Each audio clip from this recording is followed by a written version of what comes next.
క్రైస్తలోట్ ఫిబ్రవరి 19వ తేదీ 2024. ఈరోజు దేవుని వాక్యం.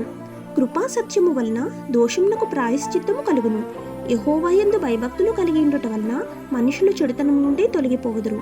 సామెతల గ్రంథం 16వ అధ్యాయం 6వ వచనం. ప్రియమైన సహోదరి సహోదరులారా, యెహోవా తన కృపా సత్యములతో మన పాపాలకు ప్రాయశ్చిత్తాన్ని కలుగచేసినా మనకు యెహోవా పట్ల ఉండే భయభక్తులే మనం పాపాలు చేయకుండా ఆపుతాయి.